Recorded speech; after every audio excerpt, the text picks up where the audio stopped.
there's so much to talk about, honestly, between earnings and the Fed and tariffs and everything else that's happening, geopolitical news. Let's just try to fire around a number of topics. So let's talk about what everyone's talking about, which is the tariff news right now.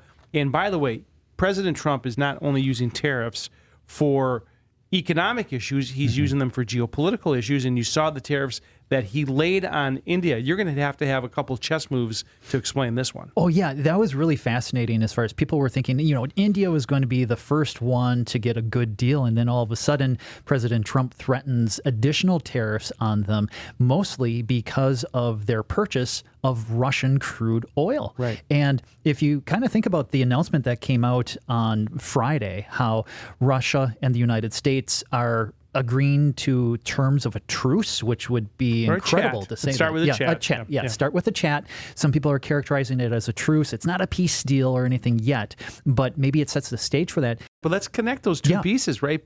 The fact that the tariffs on India are leading to a conversation with Russia between the United States because India buys Russian oil, and what do they do with it? That's right. When India buys the Russian crude oil, India then processes it, right? So they refine it. They use it, of course, there, but then they can also sell it back to Russia. They're one of the major exports of India is in terms of refined oil products back to Russia. And so China. And China as well, exactly. Right. And so in terms of if you think about applying pressure on India, on their exports to the United States to get them to stop importing and exporting to Russia to help fund and fuel the war machine in Russia. I mean, that is a pretty impressive move in terms of being able to apply the pressure on India, their exports, to affect Russia and the negotiations between Russia and Ukraine. Let's go back to the beginning of the year. There was a lot of enthusiasm because the opportunity for deregulation and animal spirits were supposed to be unleashed. Yep. Then we get to April and the tariffs come out and the market does not like it, goes down almost into bear market territory. Since then, it's rallied, and it's rallied for a number of reasons. One is clarity on a number of issues: fiscal policy, trade policy, monetary policy. We're still not through all of that. Correct. But fiscal policy was the big, beautiful bill. That's right. Yeah. And so we got clarity on that. We know that that's out. We've done a lot of work on that. We have opportunity for our listeners to get more information. The second piece is trade policy. We are here now getting more clarity day by day.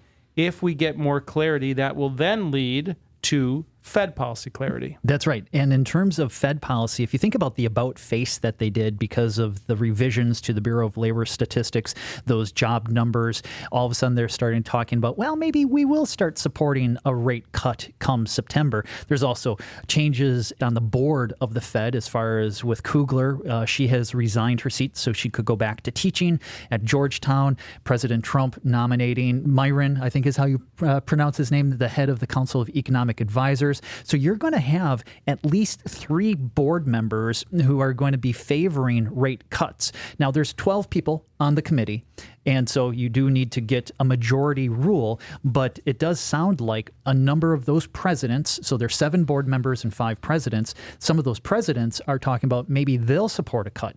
And in terms of that clarity that we're going to be getting, right? Tariffs, those went into effect on Thursday. There's still a few outstanding issues with India, Canada, China, Mexico, but it looks like it's heading in a generally better direction than what it first looked like. Or at least clarity. I don't know if better, but certainly we have clarity. Yeah, better than perhaps what people were fearing that's right, back on April 2nd. Right? Yeah, and so we talk about not only those Fed governors, but Neil Kashkara, who was head of the TARP program under President Obama, right? So you know where he stands. Yep. He's in Minneapolis.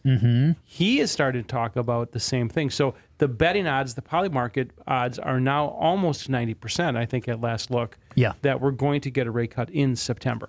And I would expect that we could see them, depending on how the data rolls in, right? So next week we get the consumer price index number that will help inform their decisions. Plus, before their September meeting, they're going to be getting more jobs numbers. That if things come in as I kind of expect, they are likely going to be willing to cut not only in September, but possibly October and December. And that's crazy. A big change from just a week ago. A week ago, in the betting markets, they were saying 37% probability that they'll cut in September. Now, like you said, it's about 90%. So a lot can change one day to the next and 1 week to the next. And folks, it's really setting up an interesting second half of the year.